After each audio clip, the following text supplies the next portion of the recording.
बर्बादी के कई सारे रास्ते होते हैं, लेकिन मैंने स्किन केयर चूज़ किया। बिल्कुल आपने सही सोचा, ये 1000 प्रोडक्ट आज हम एक बार में यूज़ करेंगे। फेस में धो के आ गई थी और मेरी मम्मी की धुली हुई चुन्नी भी लेके आ गई थी। मैं टॉवल यूज़ करना पसंद नहीं करती, मेरी माँ की चुन्नी मुझे सबसे ज़्यादा साफ़ लगती है। तो जो भी चुन्नी धुली हुई दिखती है मुझे, मैं उसको लेके आ जाती हूँ कॉटन की। हर चुन्नी से मुँह नहीं पूछती मैं। हाँ, मुझे गाली तो बहुत पड़ती है, बट स्टिल आदत से मजबूर। तो ये टोनर मुझे मेरे प्रोडक्ट्स में मिला और मैं खुद शॉक्ड हो गई कि मैंने ये कब ख़रीदा था।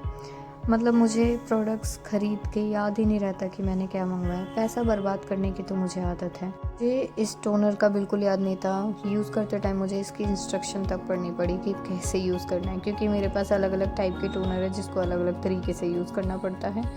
टोनर यूज़ करने के बाद मैंने अपनी मम्मी की चुन्नी से बिल्कुल अच्छे से अपना फेस साफ़ कर दिया था और चुन्नी बहुत गंदी कर दी थी। अब मैं देख रही थी, वाह मेरा फेस कैसा चमक रहा है। नेक्स्ट स्टेप था हमारा डर्माको का विटामिन सी सीरम। तो विटामिन सी सीरम मैंने सबसे पहले लगाया अपने फेस पे। अब मैंने उसको अच्छे से लगाने के बाद मसाज करी, मतलब अब थोड़ी बहुत, ज़्यादा नहीं। विटामिन सी सीरम लगाने के बाद मैंने देखा, वाओ, सूखने तक का वेट किया। सूखने के बाद मैंने रेटिनॉल बेस्ड क्रीम लगाई, जो कि बड़ी फेमस है, मैंने आपको बताया था।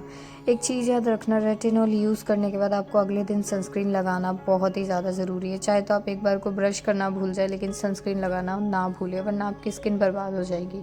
ये जो पीछे हवाएं चल रही है, कोई भूत नहीं आया था। दिल्ली में बारिश हो रही थी और मैं आप लोगों के लिए वीडियो बना रही थी। नहीं, मुझे धक्का नहीं लगा है, वो पर्दे ही मूव कर रहे हैं, कोई भूत भी नहीं आया था।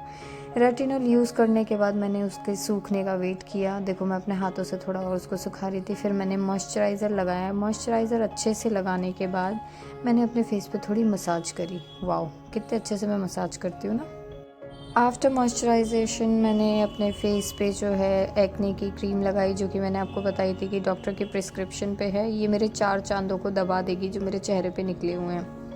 कोरियन ग्लास स्किन का तो पता नहीं, लेकिन इस स्किन केयर में मैं बर्बाद ज़रूर हो जाऊंगी। फिर मैंने ये फालतू की चीज़ मंगवाई थी, लिप स्क्रब, जो कि मैंने पैसा बर्बाद कर लिया था, तो I have to use it. ये मैंने इसको अच्छे से रब किया और मैंने इसको थोड़ा चाट के देखा तो ये मीठी मीठी थी। तो मुझे इतना पता चला कि इन्होंने मुझे चीनी पीस के दे दी है, जिसे इन्होंने लिप स्क्रब बोला है। लास्ट में मैंने फिर एक और चीज़ यूज़ करी जिसके बारे में मैंने आपको बताया था कि ये आई लैशेज़ को ग्रो करता है। आई लैशेज़ ग्रो का तो पता नहीं, मुझे लग रहा है मेरी बची हुई पलकें भी झड़ जा रही हैं। एक और फालतू की चीज़ मैंने ऑर्डर करी थी, डॉक्टर फिक्स डर्मा का।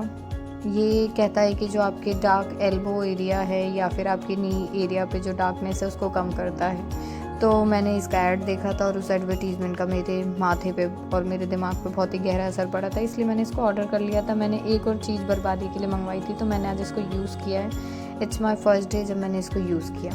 इतना पैसा और इतना प्रोडक्ट और इतना टाइम बर्बाद करने के बाद मैं अपना फेस लास्ट में देख रही हूँ कि हाँ, लग तो रहा है कि ग्लास स्किन जैसी स्किन मेरी हो रही है धीरे धीरे।